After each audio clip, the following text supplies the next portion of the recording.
Doctor Viju Jacob, സിന്തൻ്റെ executive chairman. കേരളത്തിലെ first company, വേൾഡിലെ ഏറ്റവും ടോപ്പ് 40% ചെയ്യുന്ന സ്പൈസ് കമ്പനിയാണ് ഞങ്ങൾ സിന്തൈറ്റ്. ഇന്നത്തെ ഈ event was A beautiful event. പല ഈസ് ഓഫ് ഡൂയിങ് ബിസിനസ്സിൽ കൂടെ ഒത്തിരി ഇൻവെസ്റ്റേഴ്സിനൂടെ കൊണ്ടുവരുന്നതിൽ അതിയായ സന്തോഷമുണ്ട്. നല്ല പ്രോഗ്രസീവായിട്ട് കേരളം മുന്നോട്ട് പോകുന്നതാണ് എൻ്റെ പ്രതീക്ഷ.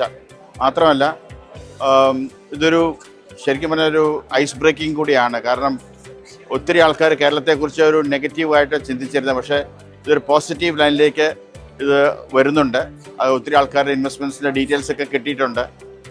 മാത്രമല്ല പുതിയ ലെവലിലേക്ക് കേരളം ഗ്രോ ചെയ്യുന്നു. ഒത്തിരി ഫോറിൻ ഇൻവെസ്റ്റ്മെൻറ്റ്സ് വരുന്നു. ഒത്തിരി ഇന്ത്യയിൽ നിന്നുള്ള ആൾക്കാർ ഒത്തിരി ഇൻവെസ്റ്റ്മെൻറ്റ്സ് വരുന്നു. ഇതൊക്കെ കേരളത്തിൻ്റെ ഒരു നല്ല ഗ്രോത്തിന് ഒരു വഴി തിരിച്ചിരിക്കുകയാണ്. ഇന്ന് പ്രത്യേകിച്ച് ചീഫ് മിനിസ്റ്റർ പിണറായി വിജയൻ സാറും പി രാജീവ് ഇൻഡസ്ട്രി മിനിസ്റ്ററും വളരെ പോസിറ്റീവായിട്ടുള്ള ഒരു നോട്ടാണ് ഇന്ന് തന്നിരിക്കുന്നത് എല്ലാ ഇൻവെസ്റ്റേഴ്സിനും. ആൻഡ് ഇതിന് എൻ്റെ എല്ലാ അഭിനന്ദനങ്ങളും ഞാൻ തരുന്നു. Thank you.